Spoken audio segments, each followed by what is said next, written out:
Good evening, everyone. I'm Rachel Dubrovin. Thank you for joining us. We're here at Palouse Falls State Park, and this gorgeous body of water behind me is now the official waterfall of Washington. Bites is actually raising money, so he can make this van look like the one in the movie.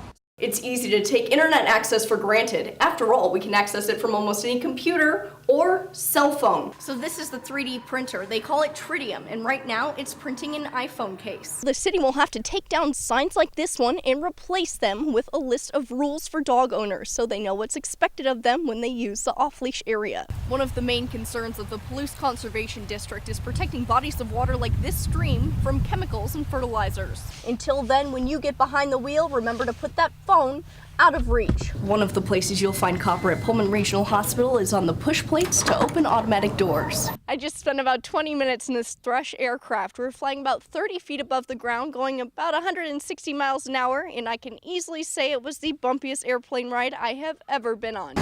It's going to be a big blow for the community. Firefighters from Palouse, Colfax, Pullman, and Whitman County Rural Fire District 12 spent Tuesday morning extinguishing a fire in downtown Palouse. At this point, there's nothing left of this building. Palouse Fire Chief Mike Baggett says when they arrived on the scene at about 4 a.m., all they could see was smoke. When my crew reached the second floor, they found that heat and smoke conditions were extremely hot and smoke almost all the way to the floor, and they pulled out immediately. He says minutes later, the entire building was up in flames. At that point, the fire became strictly defensive. Firefighters tell us that for a while they were concerned with the entire block going up in flames, but luckily they were able to contain the fire to the single building with minimal damage to the neighboring business. The sad thing with this is that a business just opened in that building last night. A gentleman here in town had purchased the building and refurbished the old tavern into a family bar and grill. Palouse residents say the building was a historic landmark on Main Street. I'm so used to seeing it every day, like running down to the store. It's been here forever, I mean as long as I can remember, and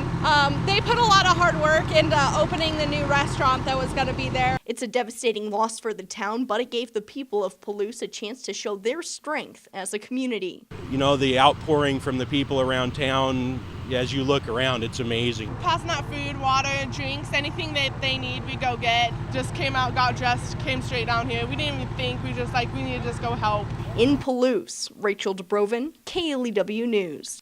Washington State University Police Sergeant Mike Larson says graffiti generally isn't a problem on campus. Sometimes we get lucky and catch the people that do it. But over the last semester, police got more than 20 reports of this specific tag.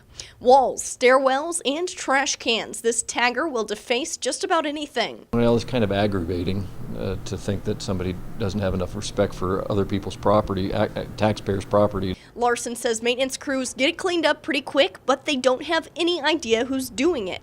He says they don't think it's gang-related. It's just someone who wants to say, I was here. There's nothing significant necessarily. Sometimes it's just somebody that wants to put their initials down. In Moscow, a different kind of graffiti is popping up all around town, and it may be conveying a different message.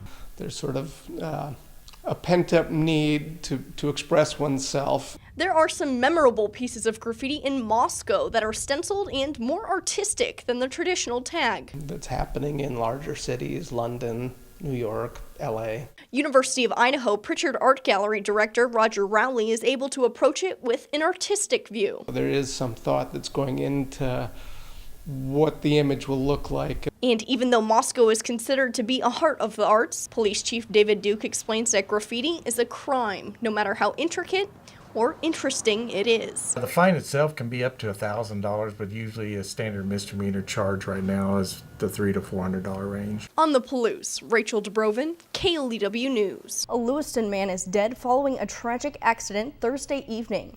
Lewiston police and fire crews were dispatched to Burrell Avenue around 7 for a call that someone had been run over by their truck. An Orofino man is in jail after a standoff with sheriff's deputies and police officers late Thursday night. Just before midnight, Clearwater County Sheriff's deputies and Orofino police were called to a home near Rudo Road, where investigators say a man had pointed a rifle at someone and fired several shots. Now, these copper alloy surfaces are intended to supplement infection control practices, not act as a substitute. It costs a bit more than stainless steel or chrome, which is why Pullman Regional Hospital applied for a grant to start switching out some of their surfaces.